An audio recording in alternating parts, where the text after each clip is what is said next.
Hello everybody and welcome to the house in Fata Morgana. This is a visual novel, and what I heard is that it's a very long visual novel. So that is why I'm gonna be very short with this intro. So let's just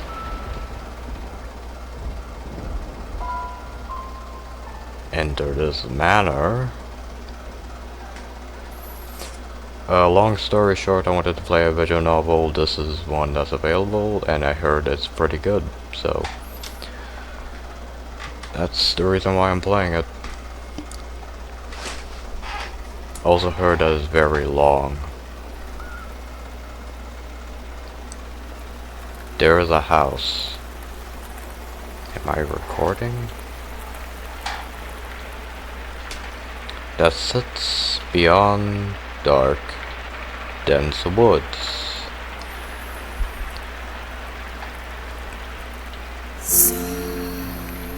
Like the world is fading into an interview after a dream. That old mansion appears before you.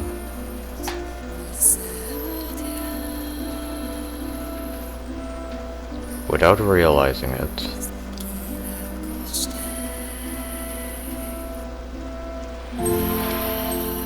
Ooh. You instinctively accept as truth the events unfolding before you.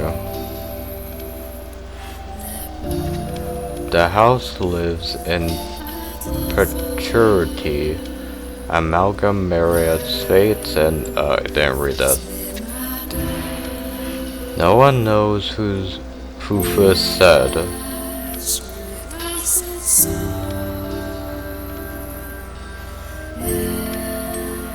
that the mansion was cursed.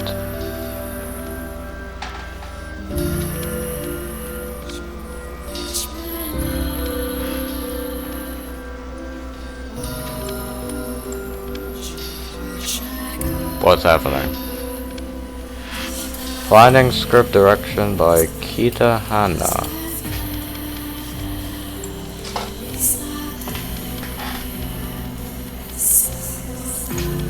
Art by Moyator. Hope I don't butcher these names, and I also hope that the music isn't too loud. And recording.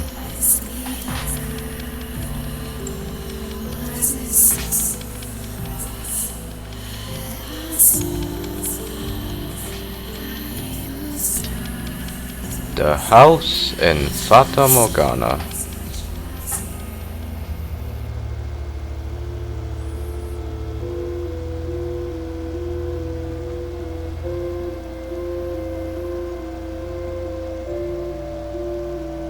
Our Father, who art in heaven, hallowed be thy name.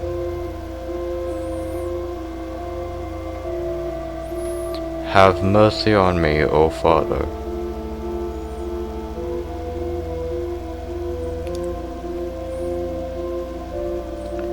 And cast their souls into eternal damnation.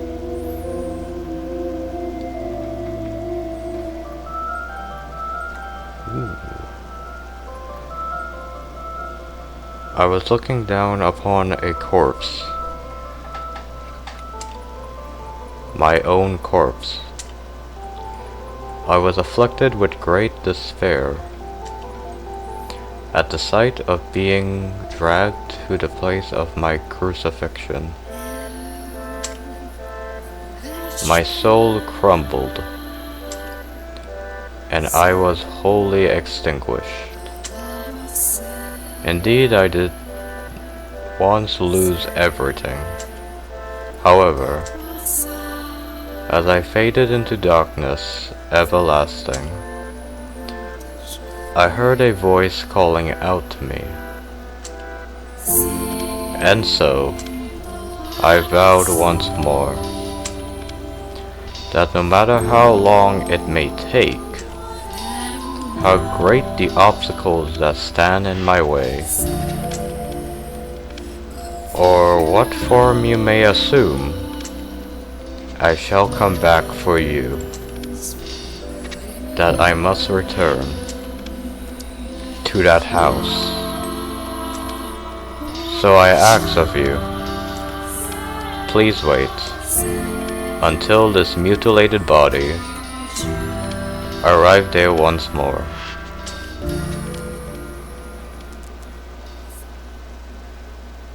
Your consciousness, wavering like a ship at sea, was slowly drawn back to the surface. Is this it? Is this the story? Hold on, let me check if I'm recording. Yep, I'm recording. Okay. Terror. With each new breath, feeling gradually return to your fingers. Master. You could hear the pattering of the rain from somewhere. Master. And the sound of crackling fire. Wake up, Master. Creak, creak, creak. Wake up. When you came to, you were rocking back and forth in a rocking chair. Am I an old man? The room was dimly lit. Aside from the flickering of the fireplace, there was no other illumination. No light shone through the closed windows. There was only the pitter-patter of rain on the glass. It was as though the whole mansion has been enveloped in darkness. Oh, splendid! You have finally awoken. Someone called out to you. You are about to search the room, but that has turned out to be unnecessary. The source of the voice was crouching beside the chair, looking up at you with emerald eyes. Hello. You look like a ghost. Good morning, Master. Are you a maid? Good morning. That's in a different style from everything else. Oh, that's...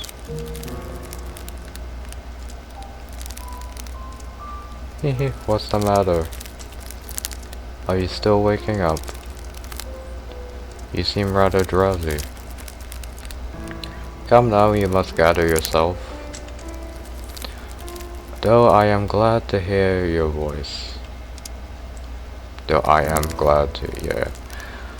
have simply been waiting so long for this moment.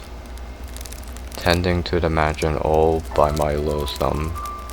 Ensuring it was ready for your return, whenever that time may be. When I caught sight of you through the window, my heart fluttered. The time had finally arrived. Wait, what? You were perplexed. I am perplexed. This woman who looked like a maid seemed to know you, but you had no memory of her. What kind of herbal tea would you like to start your day with? I have some wonderful cameline. Oh god, I'm gonna butcher the name. Chamomile. Yeah, chamomile leaves. You would like. Or perhaps your tastes have changed since last we met. Tell me, Master, what would you like? I beg your pardon. I allow myself to get too excited. But I hope you would be sympathetic, Master. I am just utterly elated that I could see you again. The woman appears to be genuinely delighted that you had awoken, but she seems to lack the energy of her typical age. Or perhaps life was more appropriate than energy. More appropriate word than energy. But the gloom extended beyond the maid. It seems to encompass the entire mansion. The plaster walls, illuminated by the fireplace, and the rose engraving in the ebony pillars felt vaguely familiar, but a crushing sense of claustrophobia overpowered that familiarity. It seems as though the house wasn't interested in accepting you just yet. Oh my, you do not know who I am. Do you not know who you are either? That's quite the predicament. If you cannot remember who you are, then who am I to serve? The woman's face was pale, almost as though she fainted. A faint chill ran through your spine. You are the master of this house. Okay. Though it would seem you have no memories of such. Quite the dilemma. If you know not who you are, then you are no different than a stranger to me, no? Indeed you have returned, but from where? That I cannot say. And how about this? I am a servant of this mansion, and as such I am familiar with the many incidents that have taken place here. I shall show you the history of the house, master. That will surely allow you to recall who you are. The freshly awakened gears in your mind had begun to turn as you muled things over. The maid had called you the master of this house. But without a single mirror in the room, you had no way of seeing what you looked like. Unable to decide, you reflexively nod. Let us be off then. And fear not, I merely entreat you not to let go of my hand. Entreat? Should you hold it tightly, you need not worry about being washed away by the waves of history. Where are we? No matter what happens, you mustn't let go of my hand. Cool. Your hand in hers, you followed the maid's lead through the hall. The air within the mansion was oppressive, as though a black miasma hovered within. The house was bleak and barren, hardly a trace of color to be found. You came across an open window. Beyond it lay nothing but darkness. Neither light nor moonlight could be seen. There was no chirping of birds, no rustling of grass, no sign of life at all. Everything that would normally give color to the world has vanished entirely. The only other present was that of the maid. Following her lead, you proceed through the mansion. After some time, you arrive at a double door, the glass within shattered. The door, once pure white, had long since faded into a dull gray. It appeared to lead to the back garden. You could hear children laughing on the other side. There's children in this place. Though it is in the state you now see it, a beautiful, beautiful garden once lay beyond these doors. The owner of the time enjoyed gathering rare species of rose from all across the world. At its grandest, it seemed every flower was in constant competition for the most majestic bloom. Would you like to see this wonderful era of splendor and prosperity? Laughter. I very much hope it is to your liking, master. The maid opened the door to the back garden. A sudden gust of wind brushed across your face, forcing you to close your eyes as you followed the maid out the door. Water break. Okay. When you next open your eyes, the world was no longer blanketed in shadows.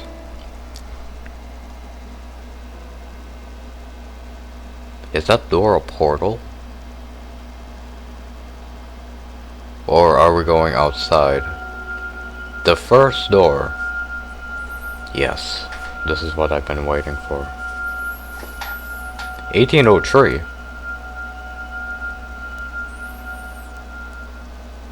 That's the year we're going to. Move the cursor to the bottom right corner to the screen to display the menu. Save your progress as the game changes. Okay.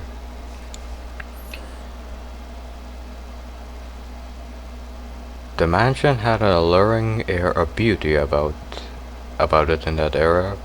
It was almost like something out of a fairy tale. This period of history could perhaps be described as symphony of destruction, as the cumbersome principle of old came crashing down. Oh! Okay.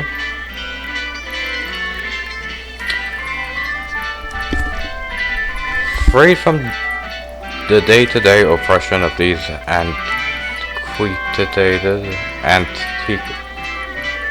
I'm sorry, but the music is too loud. Damn it. Freed from the day-to-day oppression of these antiquated precepts of people seem to hark back to a more poetic, expressive ways of old.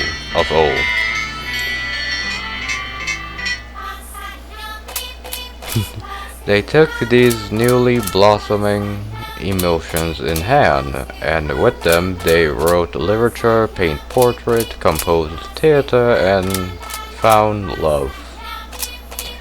Even the church, which has maintained authority throughout the Middle Ages, embraced the changing times, adopting the culture's flowering sense of aesthetic. War would break out not 20 years from then, plucking the ripened era from the trees of history, but that is of no concern to us now.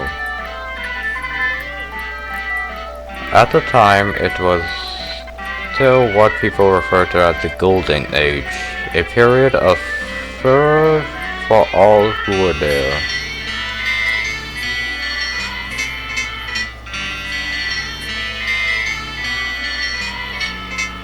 Now let us take a slight detour.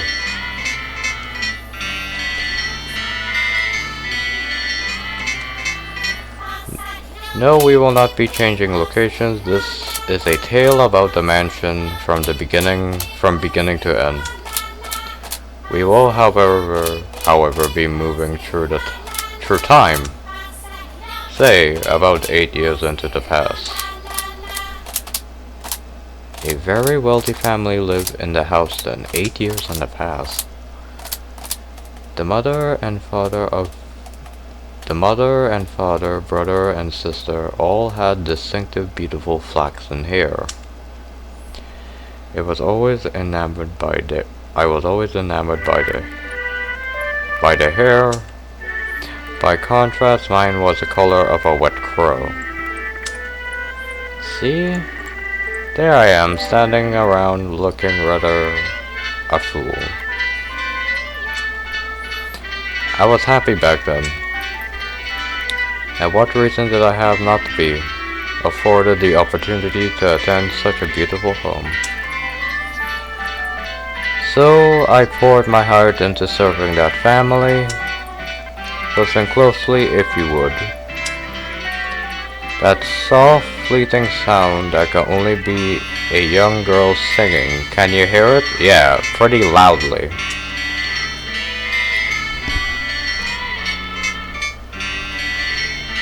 La la la la. Hold on.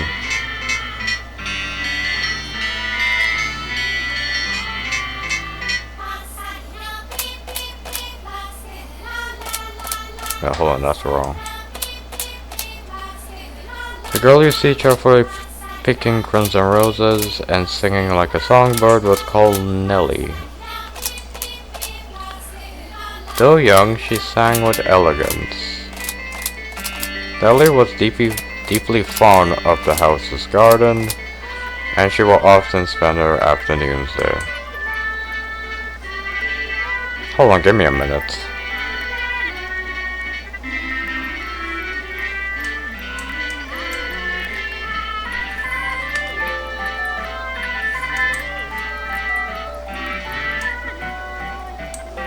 There we go.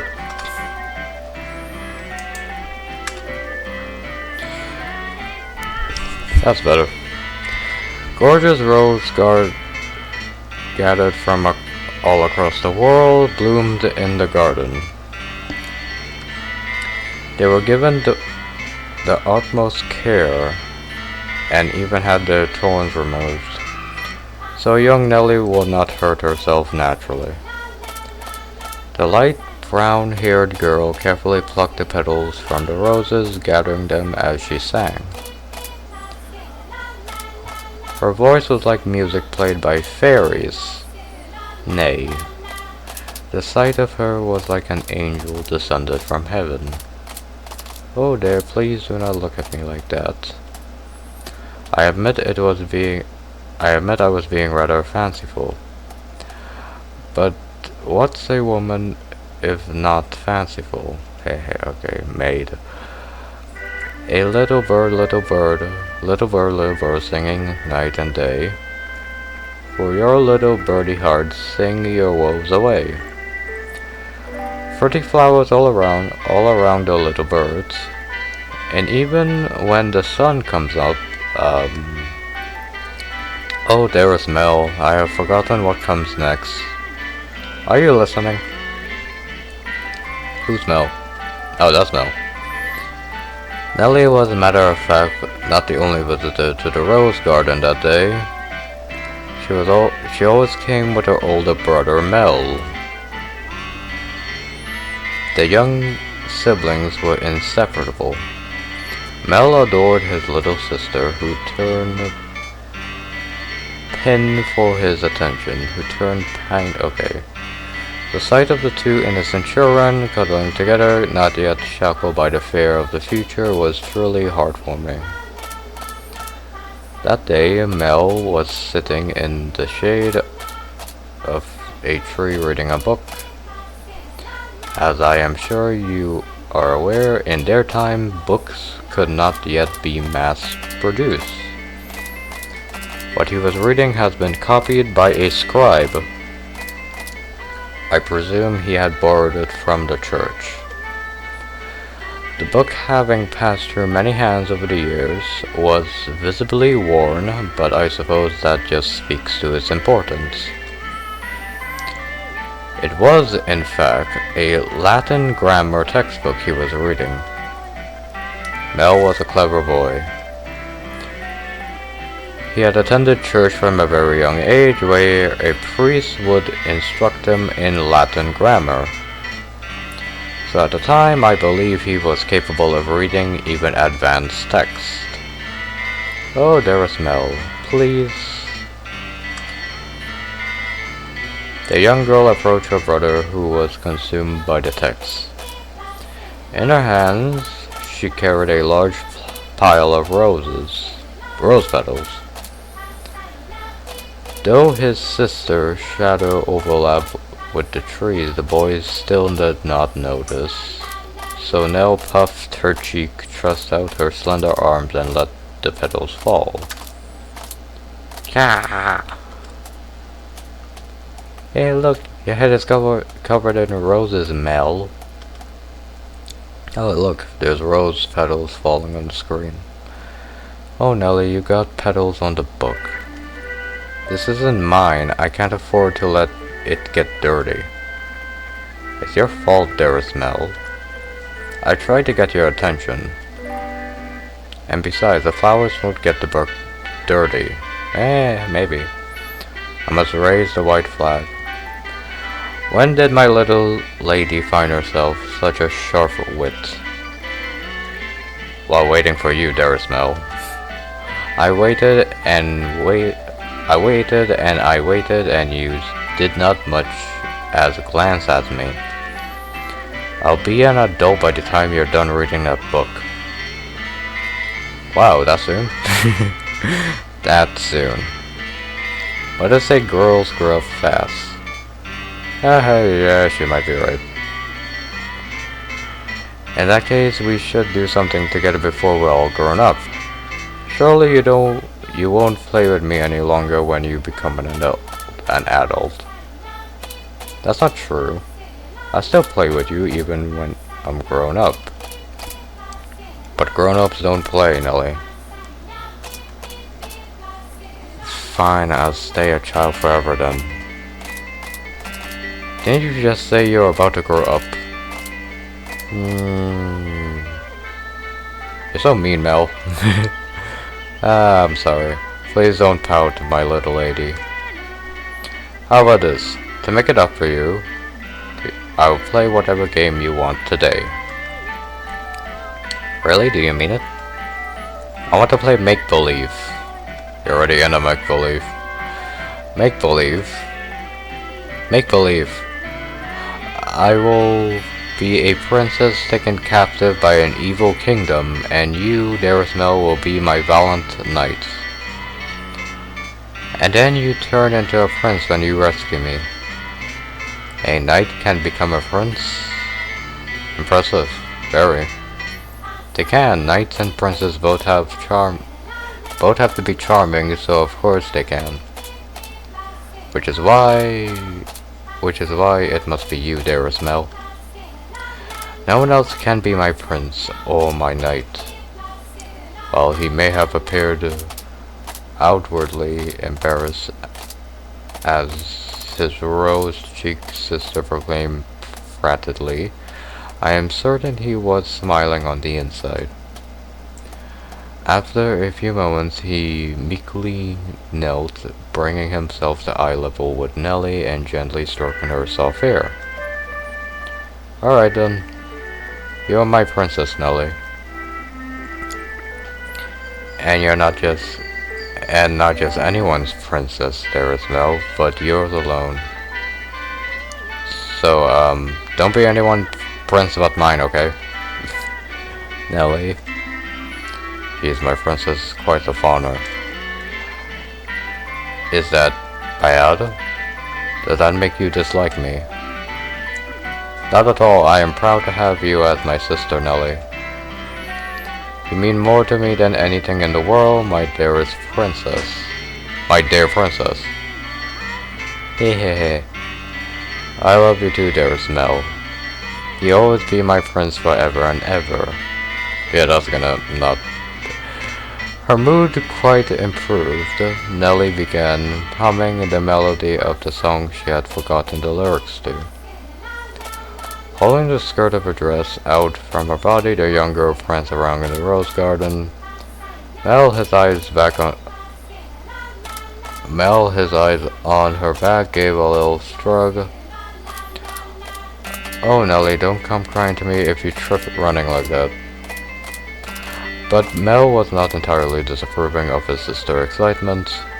He carefully brushed aside the petals on his book, set it in the shade of the tree, and began chasing after Nelly. They were the picturesque siblings, brimming with hope. In their life, there was nothing to jeopardize that hope. Not yet. Would it not be wonderful if children could stay children forever, Master? Is the maid narrating the story? As I see it, though the pleasant, gentle times in our life have value because they come to an end. Wait, what? Hold on. Oh, wait. Hold on. Window, auto skip, load, save, backlog. Yeah, there we go.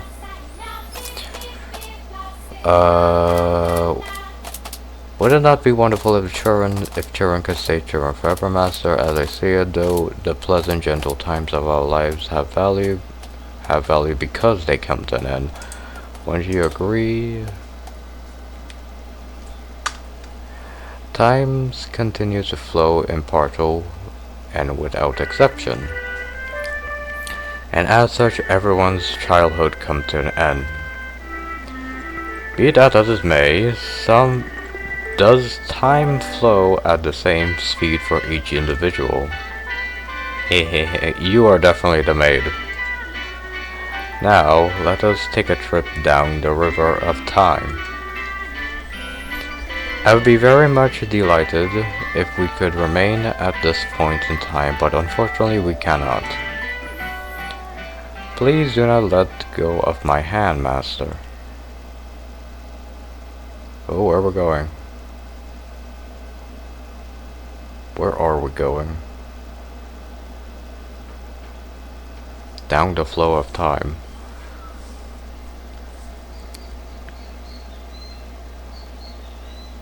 Mel. That's Mel. I'll be on my way then. Oh, you usually stay for longer. Yes, I have an errand to run today. Thank you for your time as always. Would you like the book back sometime next week? Next week or the week after. Hold on to it as long as you like. But surely there are others who want to use it. Not as sharp as you, Mel. Put yourself in my shoes and you will understand. I want to give you any advantage you can get. In what? Hahaha. Oh, do you not believe me? Now I believe you, Father. Is this a church? And I mean to do whatever I can not to disappoint you. Alright, priest, okay. That's the spirit. If you need anything, don't hesitate to ask. I am proud to have you as my pupil. Ah, yes. And Mel, do consider what we were talking about. Going to university? Indeed. If you do, I can introduce you to some accomplished instructors. They had universities back then? There's very little left for me to teach you, and I believe you would make a fine priest. Okay, so like theology then. It's an honorable thing, Mel, to devote yourself to the service of our Lord. Maybe not. I give it some thought. If you'll excuse me then, I'll see you again. Our doors are always open. Farewell.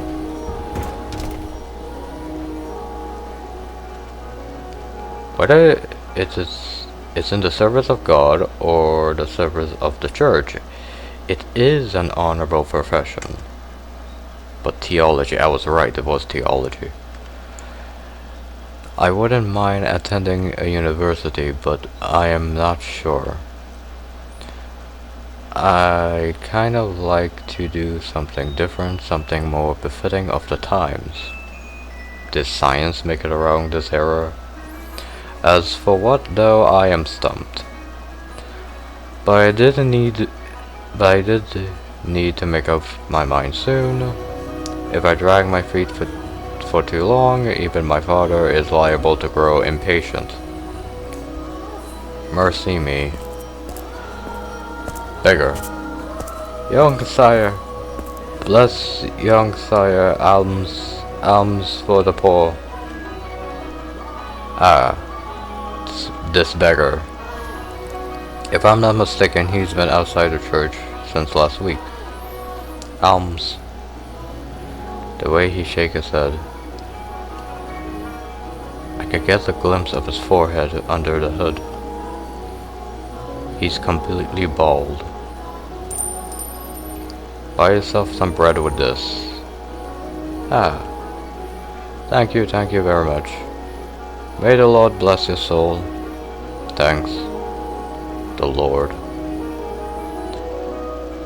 Oh no. Nellie's gonna be cross if I don't hurry home. Curses. And it looks like it's going to rain. Master. Master. Oh, thank goodness. You appear to have a firm grasp on your consciousness. Wait, what? Are we moving through time right now? I was afraid you had accidentally let go of my hand. Hehe. Now, Master, this is the period of time I truly wish to show you. The boy reading in the rose garden was now a fine young man. Nonetheless, he still bore the same gentle eyes as before, and he would from time to time show remnants of that innocent young boy. He was, in his own mind, still making the transition into adulthood, as I suspect. Mel frequently visited the church on Sundays, wow, to participate in Mass, of course, but more often to be tutored by the priest. And in addition, he also attended a private school run by the eminent Marquis. By an eminent Marquis, I don't know what that is. Though it was not a school where students had desks and sat in rows, they studied Marquis estates, so like rent. At the Marquis, oh wait, never mind. A study at the Marquis estate. Secondary and higher education was not the same as it is today. Yeah. And Mel was considering university. The priest wanted to recruit him to the church, but Mel was having a difficulty deciding on what he should do.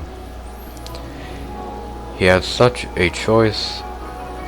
That he had such a choice is envious, is it not?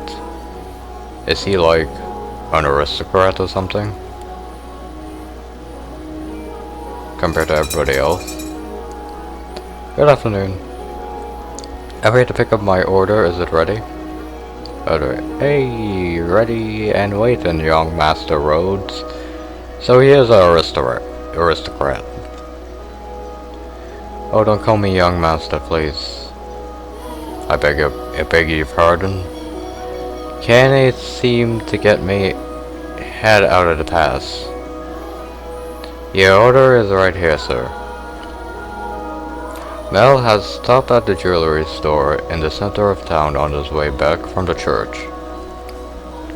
The building was both a workshop and a storefront, and the nobles of the area were deeply fond of the master's wares. He was so skilled even the royal family had commissioned work from him. As a matter of fact, the wooden sign out front was engraved with a replica of a piece of his jewelry said to be on display in the palace. What era? I know what era we're in, but where in the country are we? As artistry flourished in this golden age, the number of shops selling luxurious items such as jewelry rose in kind. However, the clientele of the shop comprised of a very narrow range of people. May I have a look? Of course. Good, it came out just as I hoped. Splendid work. Yeah. Can it afford to disappoint a loyal customer like himself? An admirable work ethic. I am sure she'll love it. Such a kind lad, young master. My boy back home could do well and learn a thing or two from you. Every man ought to show women some cordiality. Cordiality, English. Coming home to a coal fireplace is a sad thing indeed.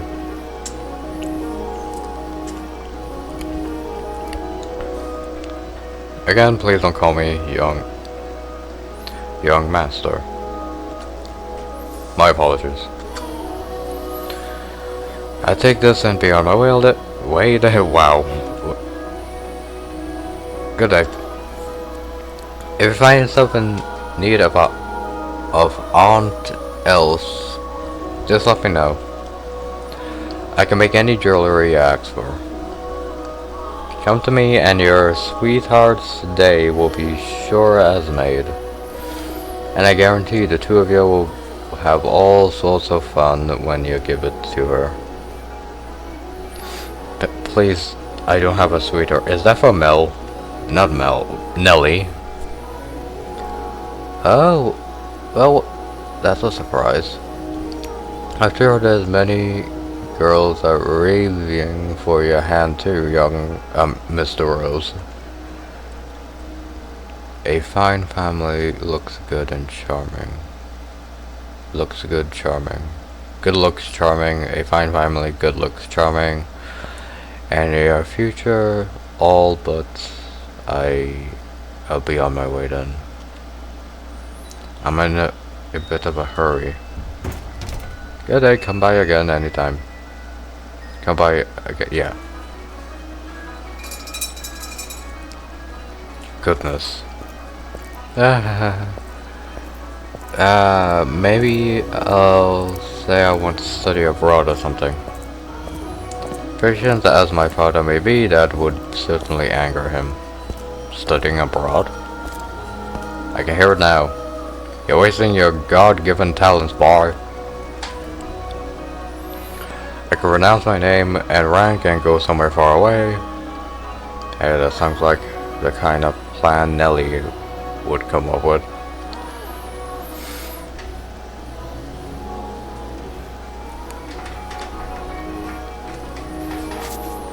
Mel. As he drew closer to the mansion, the rich fragrance of roses grew more prominent. Over time, the distinctive scents had led visitors to refer to the house as the Rose Manor. It was also probably a play on the Fox and Hare family last name, Rhodes, which you heard the owner of the jewelry store before say just moments earlier. The mansion looked quite different than it does now, no? No tickets of envy covered the walls, no rotten, broken doors to be found. I wonder what the Rose family would think if they saw the house in its present tragic condition. Inside of their abundantly blooming roses, a veritable symbol of prosperity long since withered and turned into soil. My apologies, I got a little sentimental there. Let us forget for a moment about our own time. I suppose I stayed out a little too long. Oh well, the sun... Somebody's running. Oh well, the sun still shines high in the sky. Ow. Dearest Mel. What took you so long? Where have you been? I've been waiting forever. I love the dialogue in this game. I could take a picture of this. Or maybe I can't, but whatever. Nelly. You're not in the house. Nope. You were taking so long I decided to wait by the gate. But you didn't even notice me at all. Is that any way to treat a lady? All that studying you got in your head stuck up in the clouds. Got your head stuck up in the clouds. No, it hasn't really. Also, you're heavy. Could you please get off my back? heavy. I've been gradually reducing the amount of sweet I eat, and I love sweets to maintain my figure for a new dress. And you call me heavy? I didn't catch that. Were you saying a tongue twister? Wait, what? You're such a dimwit, Mel. Jerk, blockhead, weakling. Damn, what were the insults? And obnoxious to the boots. Whatever happened to the delightful little girl who was once my sister? Damn it. She probably threw a fit and said that out loud. She probably threw a fit if I said that out loud. Yeah, she would. Should you really be outside, Nelly? You are the star of today's event. It's fine. They can call it the birthday party, but I know it's just about fantasizing. It's obvious what Father's true motives are. He's gathering a bunch of boys from good families to look for someone to marry me off to. I have no interest in that at all. Don't be like that, Nelly. They're all here for you. Please enjoy what you can of the party. I guess, and besides, it's not completely terrible. Look at this, there is Mel. What do you think? What do I think? About what? About what? Mel. My new dress, it arrived. I'm wearing it. How could you not know this? I did notice it was something I hadn't seen before, but you have so many dresses, Nelly, so... But this is the dress I have made just for today. Look at the colors, they're so pretty. It's the work of a renowned dyer. And this belt is just lovely. You see how it comes together to form a butterfly? Oh, I'm just so absolutely in love with it. I'm just so absolutely in love with it. I think I'll be wearing this dress for a while to come. You're gonna ruin it by then. So tell me, what do you think? Does it look good on me? Oh yeah, it does. It's pretty. Yeah. In some ways, I guess she's still a delightful little girl. Oh, there is Mel. I love you. Ow. I can hear that. Oh, don't jump at me like that. So I just want to take a picture of this. Mainly for the art. Oh my, you dropped something. And what have we here? Wait, hold on. No, you can't have that yet. Is that a present? Give it back. I was going to give you that later. Give that to you later. I knew it. It's for me, and just what could it be? Hey, don't open it. What's the big deal? It's gonna be mine soon anyway, isn't it? What is it? Ooh, I love it. A rose necklace. I'm seeing a team of roses in this game. And this design is from the jeweler the royal family uses. Oh my, there is Mel. You had this made just for me. Oh jeez. It defeats the purpose of if you open it before the party. Happiness is always better sooner than later, Mel. I think I'll put it on right away. There, how does it look? Oh, I can see it. Right there. It looks lovely. My prince still is the sweetest in all the land. Don't make such weird noises. Well, why not?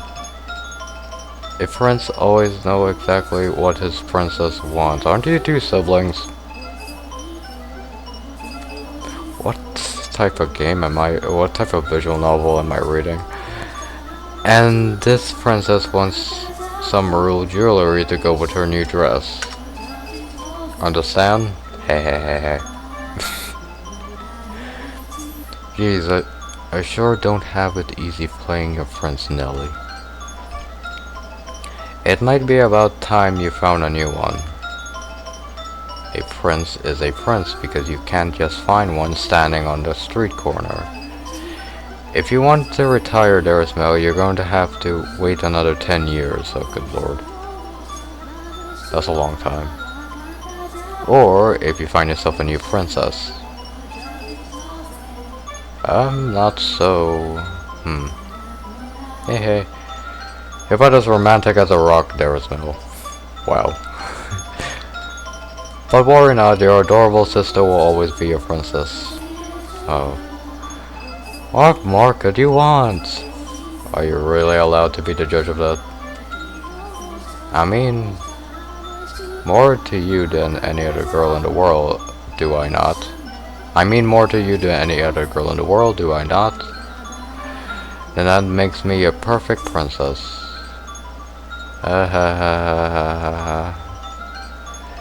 Hey, what's with that laugh? And it will be over soon laugh. Nice. You're always telling me I mean more than anyone to you. Yes, you do. More than anyone in the world, my beloved baby sister. Hehehe.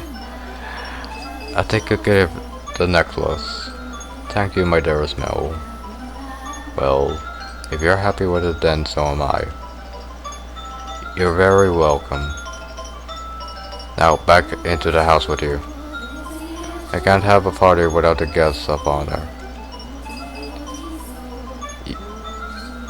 Can't have a party, I say, okay, whatever. Do you know if anyone is here yet? Nope. I imagine they will be here soon, though.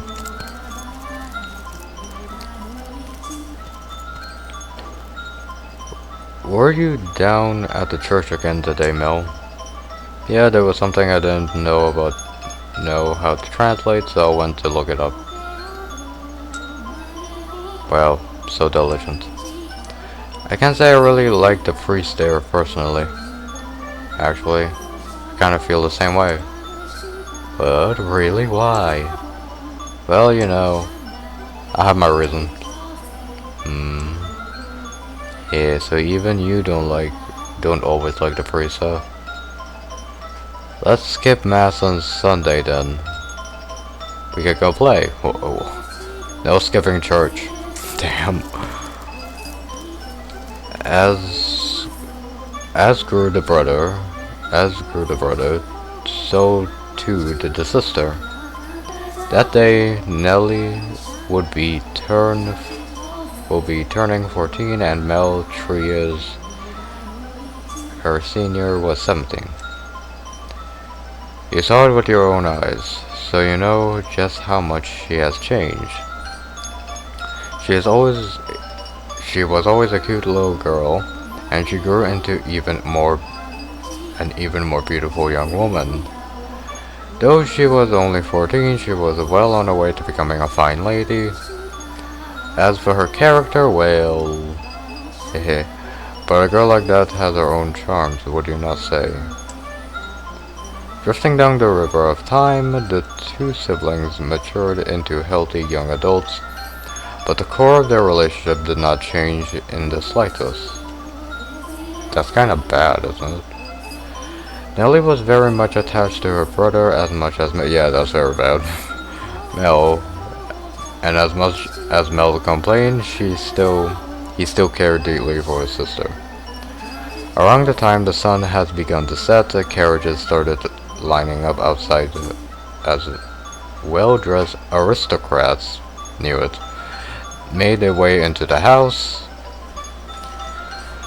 As Nelly had suspected, the majority of them were boys. Oh god. Yes, I understand. You don't need to say anything more. Rose Manor, right? Okay, we'll go together. Me? Alone? No, please don't make me. The inhabitants of Rose Manor are surely living quite content lives. And I am sure they don't remember a thing about... Who was that?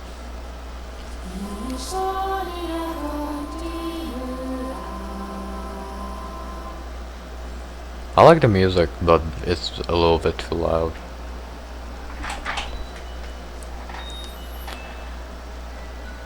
The room with the fireplace was always kept in pristine condition so they could entertain the guests at any time. The walls colorfully decorated the tapestries and stained glass windows gave the testament of their great fortune. The servants' first assignment every morning was to clean this room. Pitchers, silver plates, and silverware were polished to a shine so they could be proudly put to use at any moment's notice. And as for events like their daughter's birthday, the rooms serve an even more important role. The tabletops were removed so they had ordered a new tabletop with the design to make made especially for this occasion. And once the banquet has drawn to a close, the tables speckled would have empty wine glasses and leftover candied fruits were moved off to the sides to make room for, of course, the festivities. Good evening, Lady Nelly. You're looking particularly lovely today. Nelly, I had these jewels cut just for you. You'll let me have this dance, won't you? I'm guessing this is Nelly's birthday. Yeah. What's the matter, Nelly? You look exhausted. These are pretty good. Want one? I know you like sweets. They're apple candied in rock sugar, I think. So like caramel apple. You disappoint me, Darosmel. Hey. What do you think is the matter? Yes, they just keep coming, and it never ends. It's driving me up a wall. Everyone is just repeating the same lines they've been taught. They all think pretty jewels and requests to dance are enough to make a girl swoon. But I think that is true for you, Nelly. Though, why is she disappointed with me? Yeah, I think I'm done with the birthday parties for this year. They'll probably throw an even bigger one next year. Huh? Why? Well, you know, you're about that age, Nelly. We are a reasonably distinguished family, so there are a number of different houses that would like to have connections with us. So what you're saying is do it for the family. No, that's not. I won't date or marry anyone. I have no interest in being used as a pawn in their inter-family politics. Pawn, I wouldn't go that far. And I'm not. And I'm sure Fata wants to let you choose for yourself. You know, someone you actually love. Love? I never thought I would hear you talking about love, Darosmel. Oh. You don't even understand what makes Shakespeare's play so beautiful, and you're talking about love? You fell asleep during Romeo and Juliet, And you're talking about love? We went to all the way out to the Globe Theater too. Well, pardon me for being ignorant when it comes to romance and the arts. But you're not, Nelly. Shakespeare's make-believe story made you cry like a baby. And you will cry at that. You have to be crazy to sleep through it. That's not what I'm saying. Someone as emotionally vibrant as you, Nelly, would have no problem finding love. Ah, there's Mel. We should dance. Lady Nelly, could I have this? Let's dance, never smell. What? Me? Wait, come on. I really like the song. Quit pulling on me, Nelly. What's the point of us dancing? We're siblings. Ah, mother and father are staring daggers at us. Oh, wow. No matter what day it is today, there is Mel. What day is it today, there's Mel? Your birthday? Exactly, so I could do what I want. Now, tend to your princess as a proper prince should. Oh jeez, how did I get myself into this? Nelly's skirts fluttered along with her as she stepped in time to the music. She was not only a skilled singer, but a skilled dancer as well. Mel, on the other hand, fumbled over his own feet trying to keep up. Nice. One would be hard-pressed to describe his dance abilities as good, even as flattery. Though boys of his pedigree were taught to dance as a part of their etiquette lessons, he found himself more being dragged around by his sister. He could hardly be said to be attending to her. This is humiliating. Yeah, I bet. Because his parents had been hands-off in raising him, largely giving him free rein to study and learn what he pleased, Mel looked like a tangled-up marionette. From throughout the hall, he could hear the giggling and uncomfortable chuckling, and people coughing to disguise their laughter. Come now, there is Mel. If this is the best you can manage, what are you going to do when you find a girl that catches your eye? I won't, so it doesn't matter. Base. Follow my lead, Mel. 1, 2, 3, 1, 2, 3. Nah. Nelly alone enjoyed her time dancing with her brother, and quite thoroughly at that. It did not matter to her that he moved awkwardly or that the guests were giving him cold stares. It was the parents who first cracked under the pressure. Just as their father was about to give an exaggerated cough and stop the music, a ruckus suddenly swelled up near the entrance. Is this those mysterious characters that were introduced?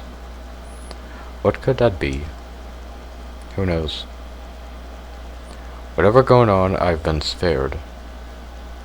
The music came to a stop, and the party guests began bustling. The siblings' father spoke up sternly above the noise in order to quell the spreading commotion.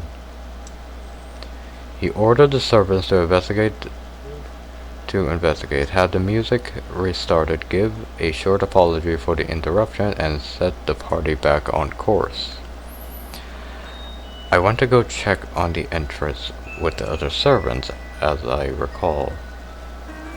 So this is the maid.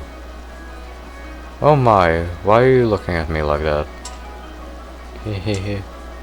These are not my memories, but those which dwell within the mansion. Do you think we should be following what happens next from my perspective then? That is not what confused you. Well, your question shall be answered in time. In time. Now let us return to our tale. Though the party has fallen still for a moment, their father's decisive action restored the guests' festive moods in a short order. So it was not by any means the commotion that caused the ballroom to conclude earlier than planned. Oh dear, I hear thunder. It was rather loud too. Sounds like we have quite a storm brewing. They lived in a country where the weather was nothing if not unpredictable. The rain was a frequent occurrence there. The stretch of time with clear skies grew longer as summer approached, but the weather was still somewhat unstable on the cusp of the two seasons. They had a strong wind that night as well, which turned the raindrop into spheres on the window. Were the party to continue any longer, no one will be able to go home, so although their father was quite concerned that Nelly had not gone with any of the risk-grass boys, he decided to cut the festivities short. Makes sense. Thank goodness it's end early. How lucky am I? This must be a blessing for always being such a good girl. I'm not sure having your own birthday party cut short count as lucky. But it was no fun. I can't help it if I'm not enjoying myself. And for heaven's sake, Arthur was here. Who's Arthur? I have no interest in dancing with that dunce. Arthur, who's that again?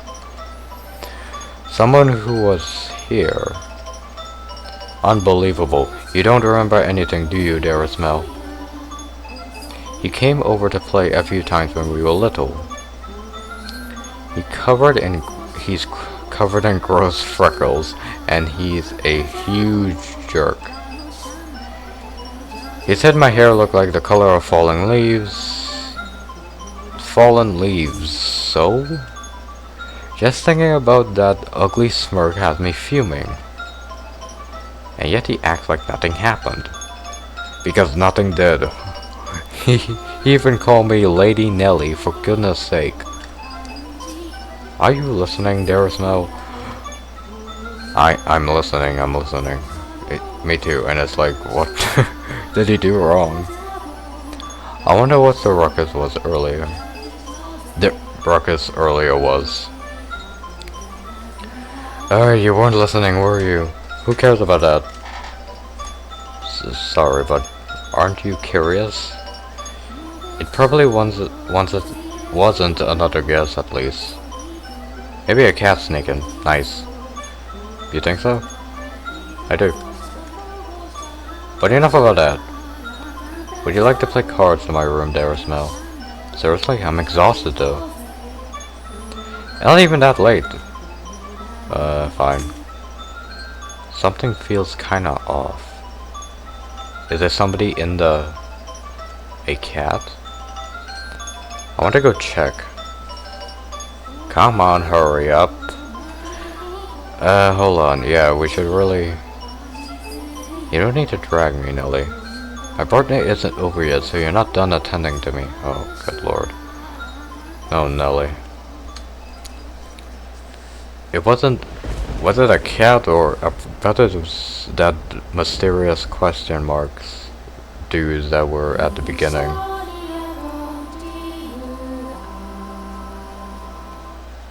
Like those guys who were speaking at the beginning.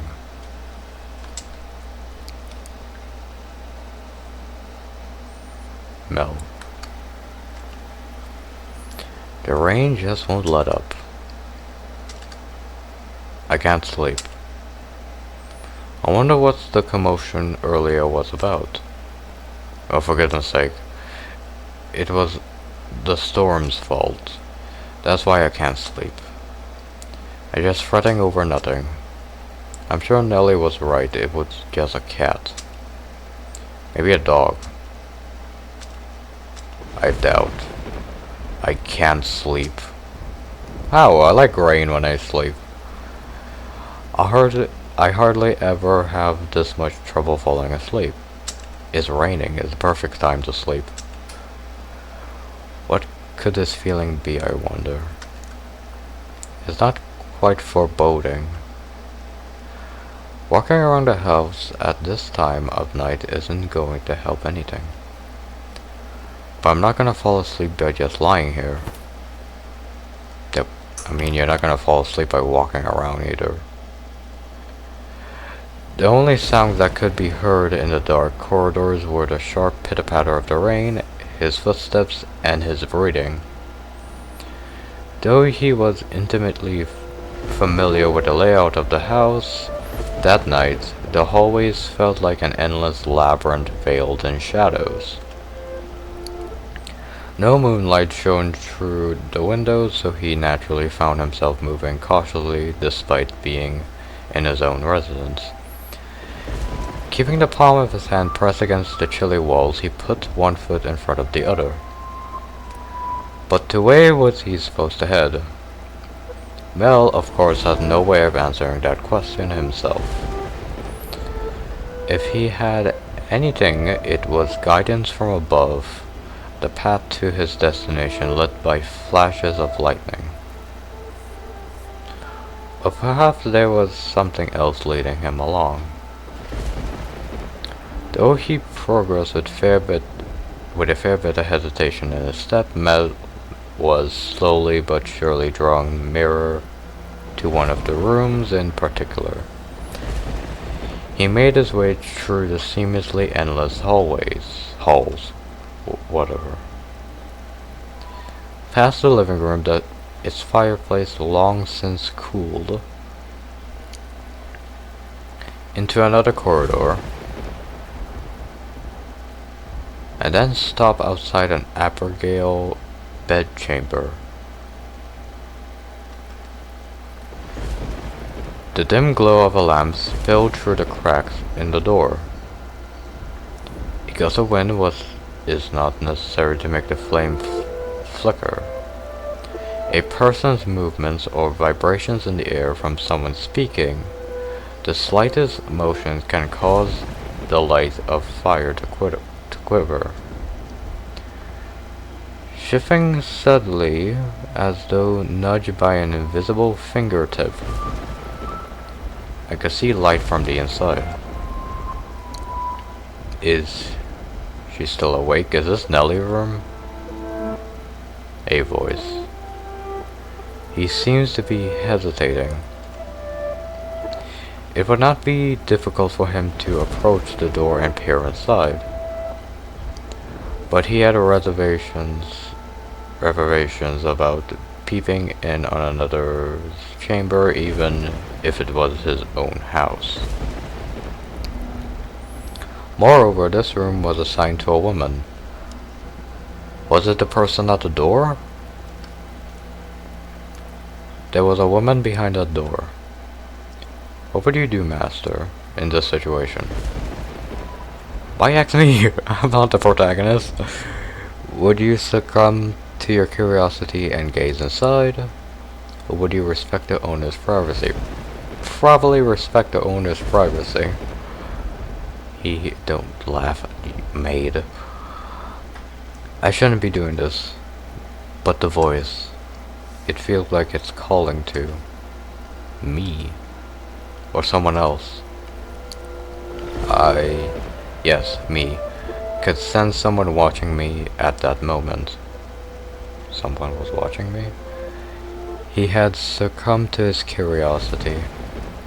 He stood on the other side of the door from me, his flaxen eyes open wide, trying to remain as invisible as possible.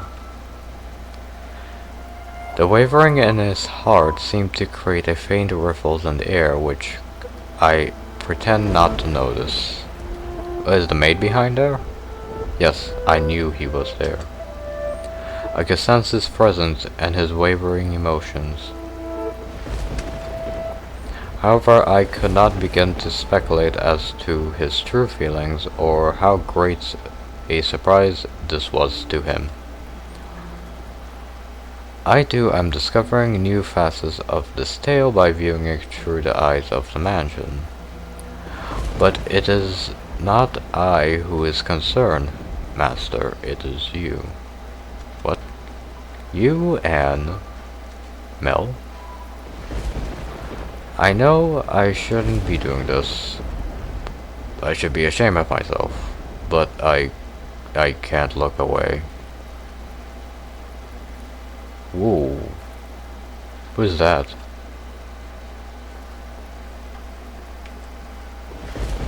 Who is that? The skin, it's so pale you could practically see through it. Practically see through it.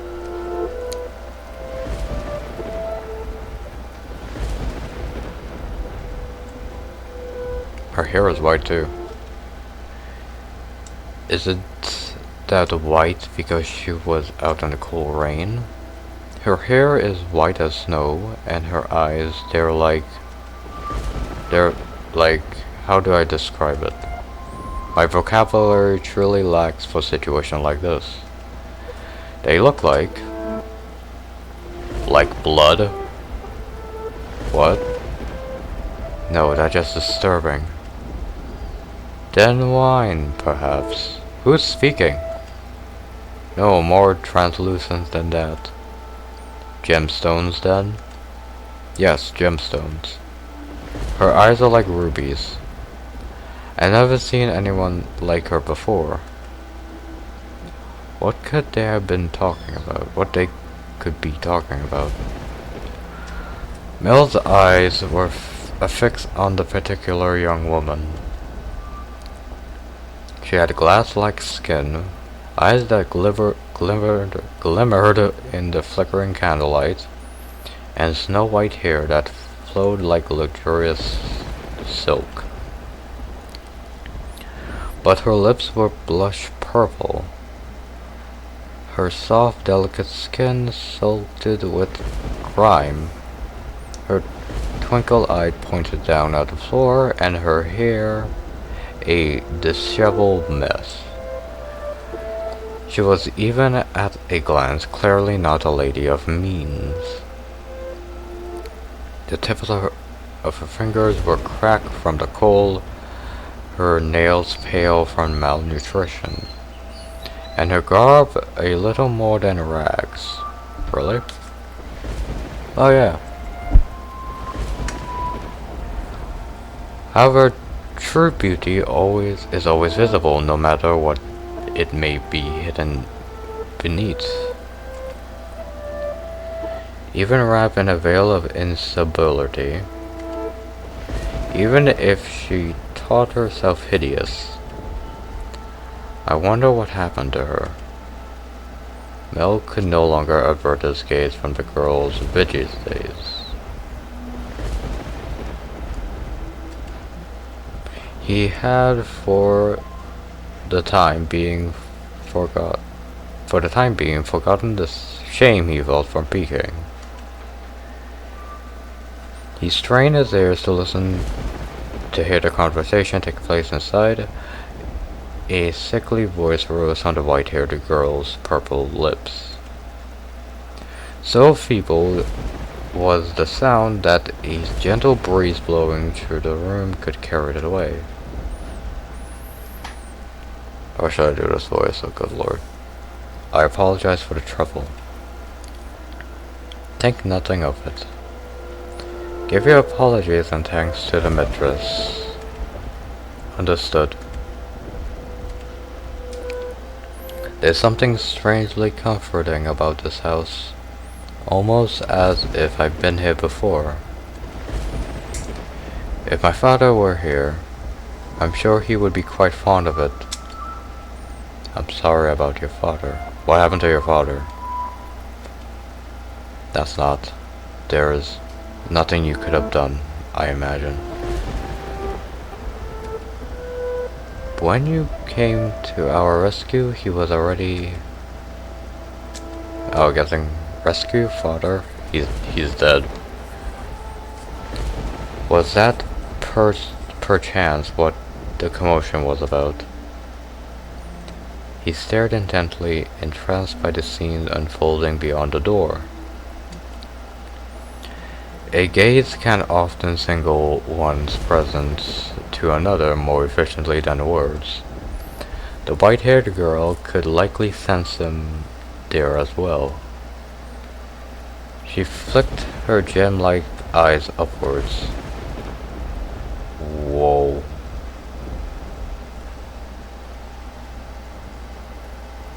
I wish I could take a picture. I can't. How do you take a screenshot? Damn it. I guess I could get it on video if I want to. That was when the boy finally felt a pang of panic. For a split second, his flaxen eyes met her ruby eyes, causing him to recoil from the door. His heart was pounding like the rain outside. Careful not to make a sound, he took 1-2 steps away. Did she catch me? I'm not sure. It was only for a moment. She can't have seen me. The boy did not have the courage to peek in on the room a second time, so he cautiously returned to his bedchamber as quietly as he could manage.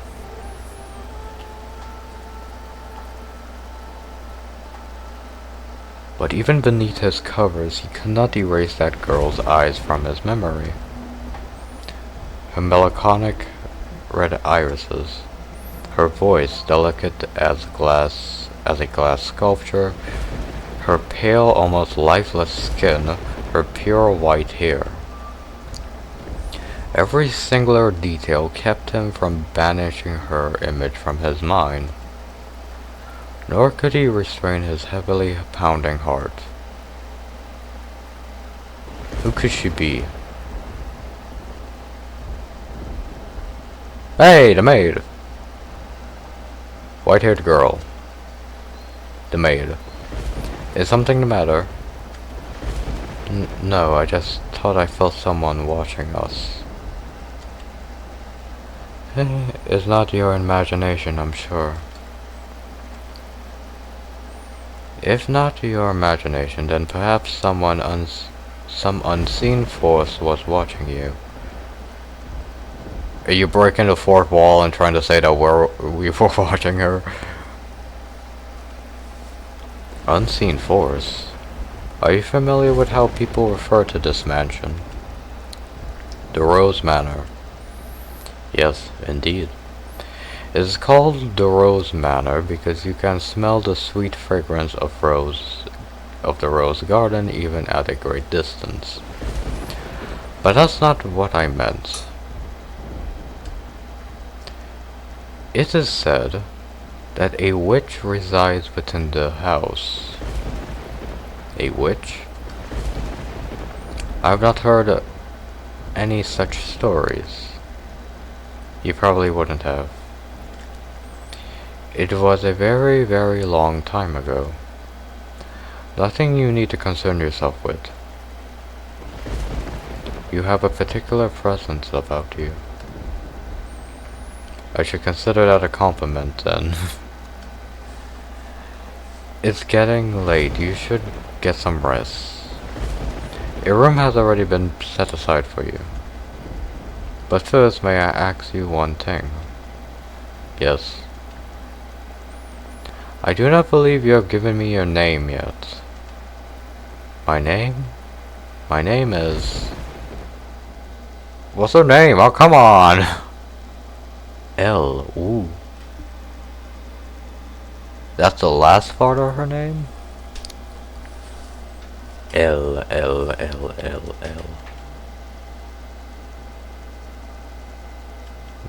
Wait, oh wait, no. This is... Nelly, get up, Mel. What? Hey, it's morning? Hey, that's me every morning. You disappoint me, dearest Mel. It's very much long since morning. I didn't see you at breakfast, so I came to find out what was the matter? I've really been asleep that long? And father is too lenient on you, Darasmel. Oversleeping is hardly proper behavior for a firstborn son. I know. But before that... Yes, Darasmel? What are you doing in here? You can't just go prancing into a boy's bedchamber. Leave that to the servants. I did send one for you. But you're the one who refused to wake up. Besides, it's not like we're strangers. We used to sleep together all the, time. That was a long time ago. Things are different now. Oh, you're overthinking it, silly. Now hurry up, out of bed, sleepyhead. Nice. Alright, I'm getting up. So you can see yourself out. Oh my, you look awful, Darasmel. For someone who overslept, you look like you didn't get a wink last night. You think so? You didn't go out on the town last night, did you? Naughty, naughty boy. I would never. You know that. You squeak. I don't think I believe you. I didn't go out last night or anything.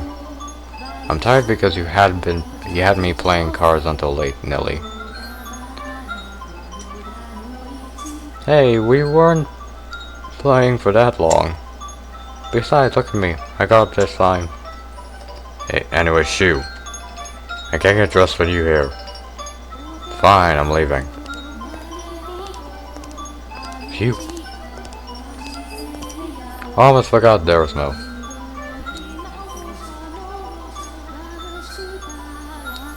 What now? Come on, no need to be mean.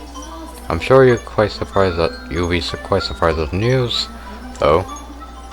At breakfast. Which you missed, father told us. Told you what about the new girl? Do I really want to say? It's not like you want me out of your room, Darasmel. Please, Nelly. Hehe. We got a new maid today. From a house we have ties to, supposedly.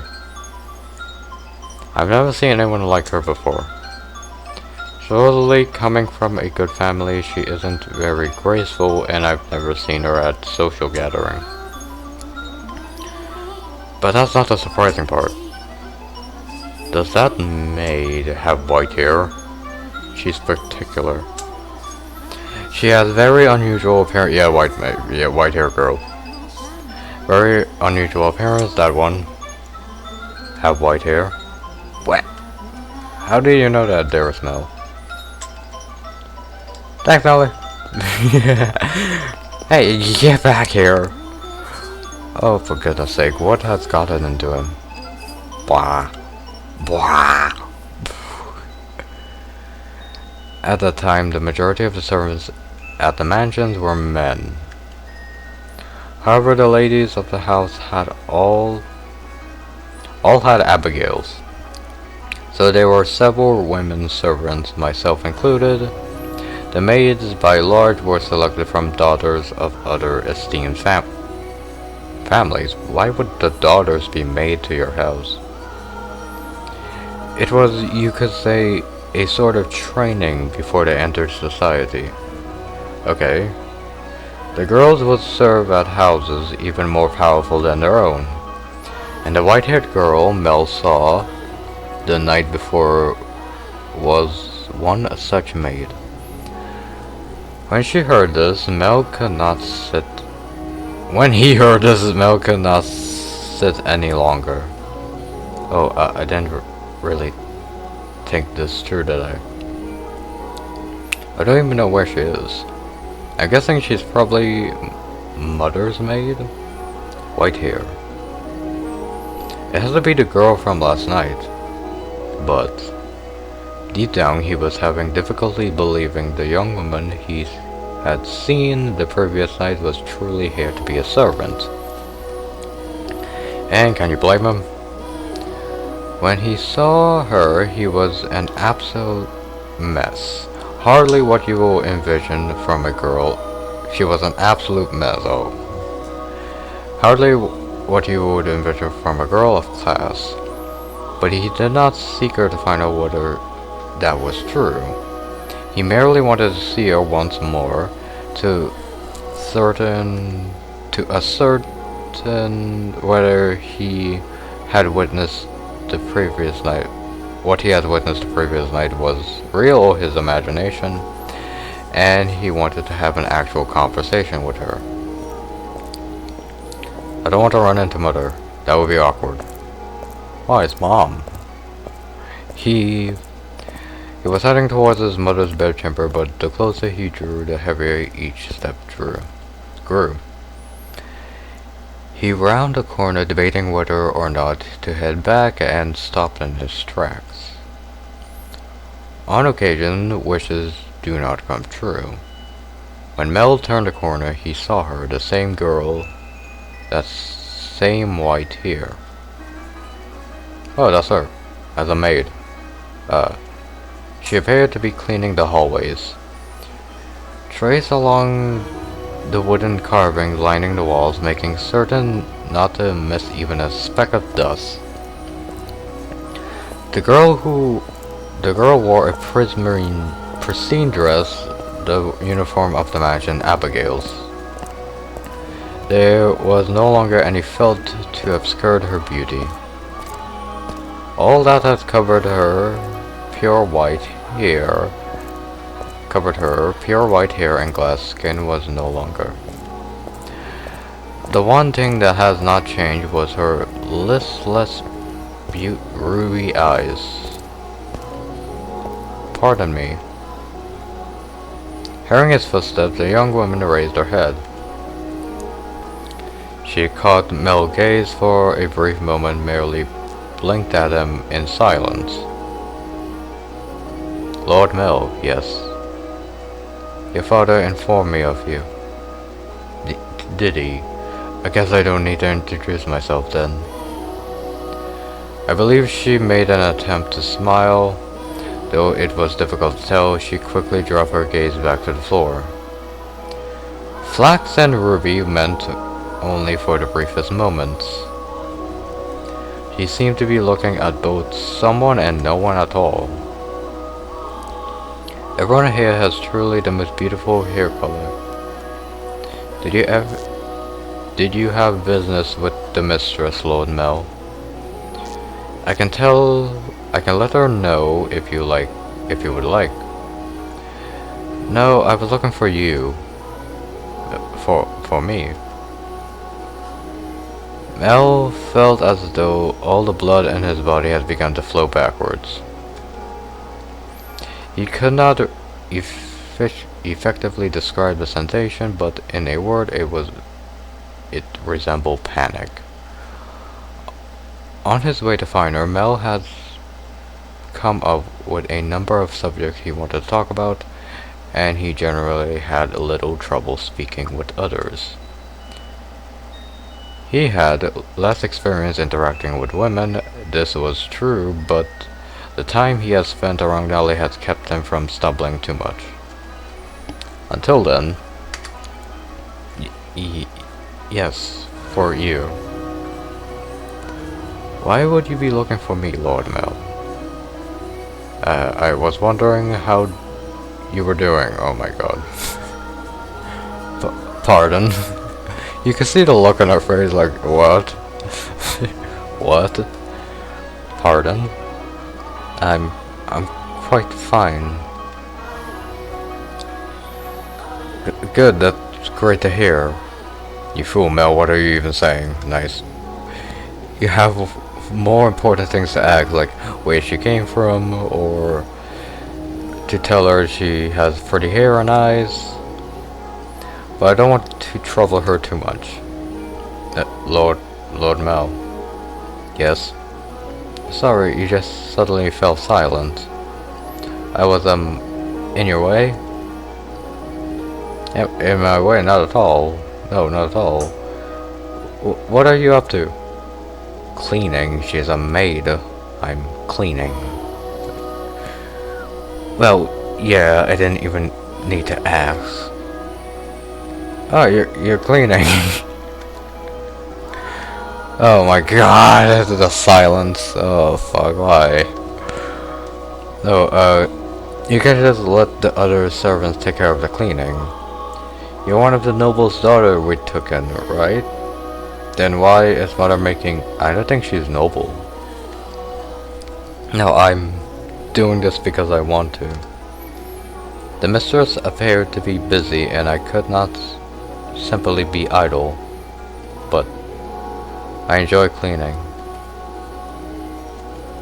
Well, if you say so. Say, yesterday. This mansion is truly a thing of beauty. All the many roses in the garden, even the furnishing has a great deal of thought put into it. This family must have a wonderful sense of aesthetic. Oh, yeah, thanks. Okay. Did she just change the subject on me? Yeah, she's helping you out because you suck. I'm delighted to have been given the opportunity to serve at such a magnificent house. Mother and father actually had nothing to do with that. Not even the garden. That all has been around since my grandfather's time. This mansion was a complete wreck when he bought it. Oh, was it? Yeah, frankly, I'm surprised that he actually paid money for it. The chandelier in the foyer was shattered and only half attached to the ceiling. Most of the decorations on the wall were broken.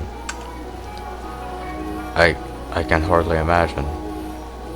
This marvelous, impressive house. Hey, I'm sure he'd be flattered to hear it. My grandfather was a bit of an eccentric.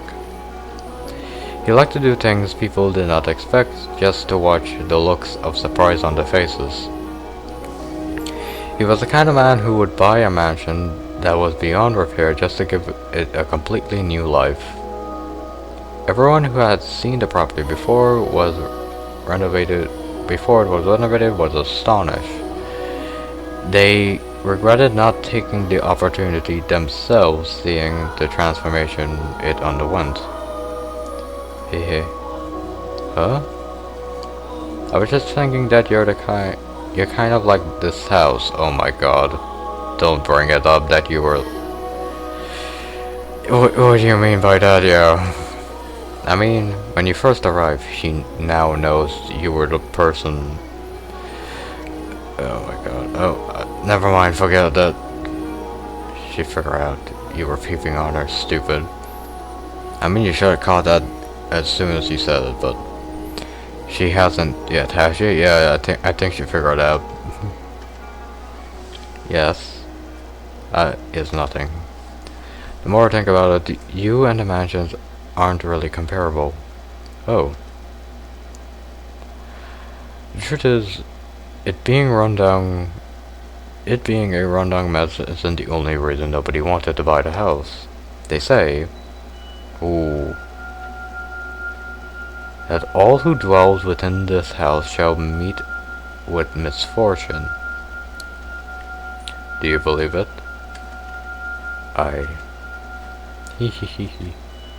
Should meet misfortune. I'm just kidding. It's not actually true. All the rumors and hearsay embellished to make the tale more exciting. The rumors only started because of how it used to look. If the mansion truly begot misfortune, then we wouldn't still be here. And it wouldn't explain how my grandfather died. Do you know how he passed away? No, how did he die? Inside a lovely lady. What? Inside a lovely lady. What? What? That's my reaction. This is my reaction. What?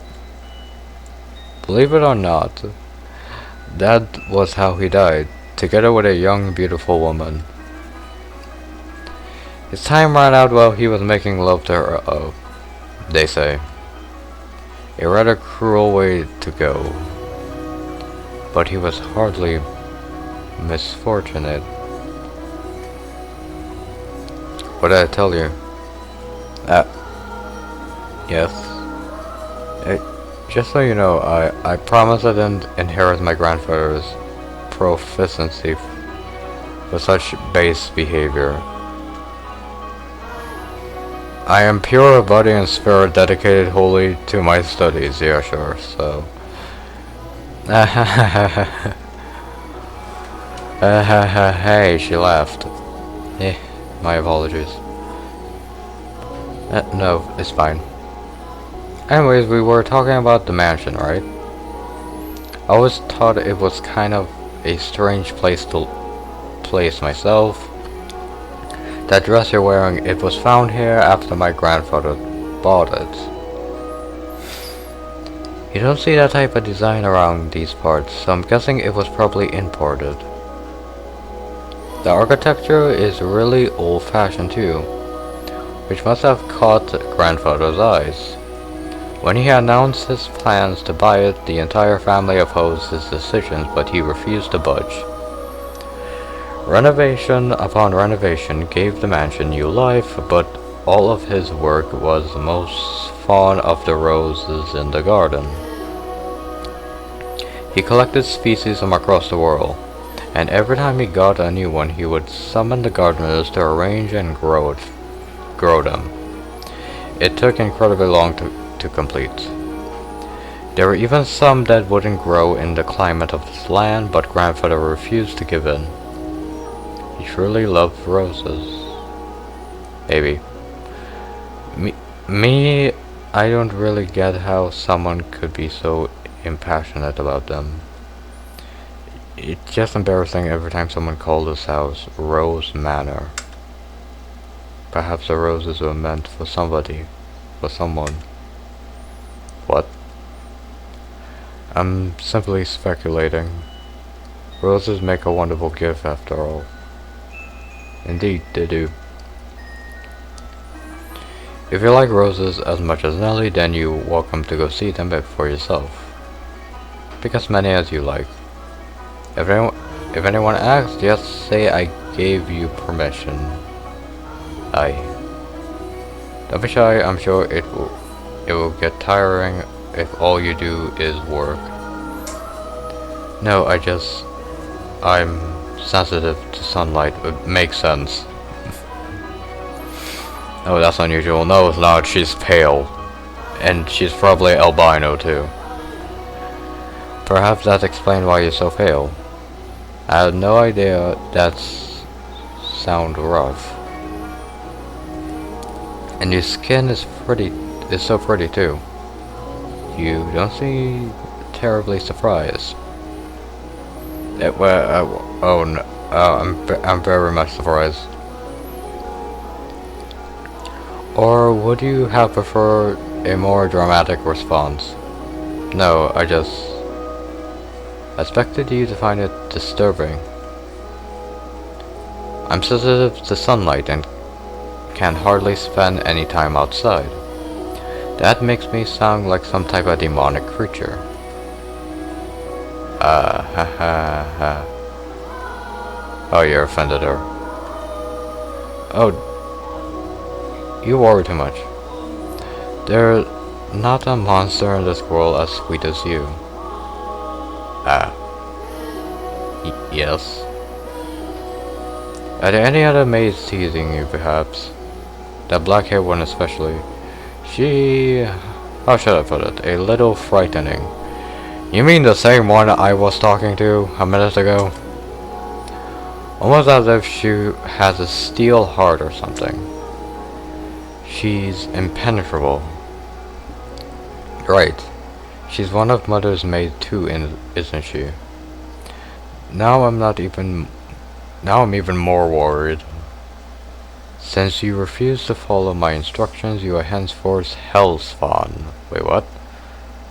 I can't imagine her saying that. Oh, again, you made her laugh. Nice. I'm sorry. I'm very sorry. No need to apologize. In fact, I wish you laughed more. She's actually very kind to me.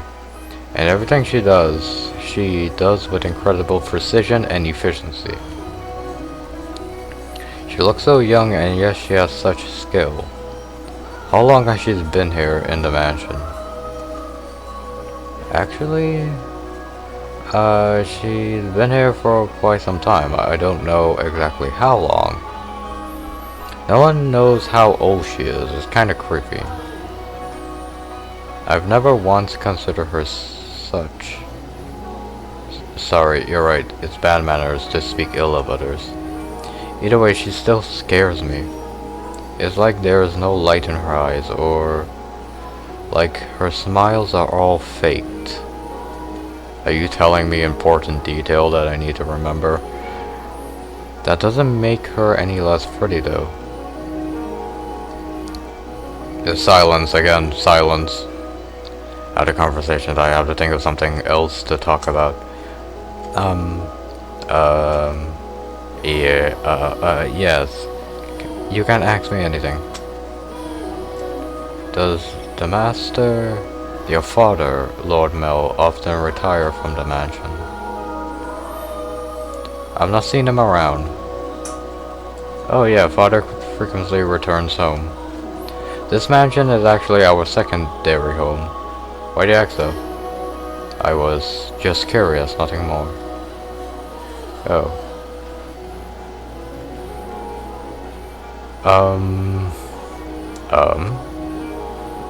Yeah, what is it? No, one of the maid asked me to see me. Should I be on my way if you... I should be on my way if you will excuse me. Oh, well, alright, see you later then. Goodbye. Alright, one moment. Since you're sensitive to the sun, I can pick up some roses from time to time for you. For you to decorate your room. Lord Mel. That's all. Sorry for holding up. Oh, why am I so bad at this? She's definitely think I'm obnoxious. I want to hide under a rock. I want to reverse time and try this all over again. Too bad. The white roses are not becoming of me. He's too kind. Oh.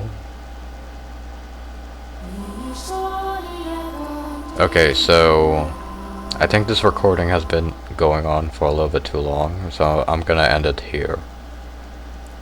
Okay, give me the screen so I can save my progress. Here it is. Save. Save Tranquil Days in slot 1? Yes. There we go. Back. Okay, so how do I get out of here? Config, skip, auto.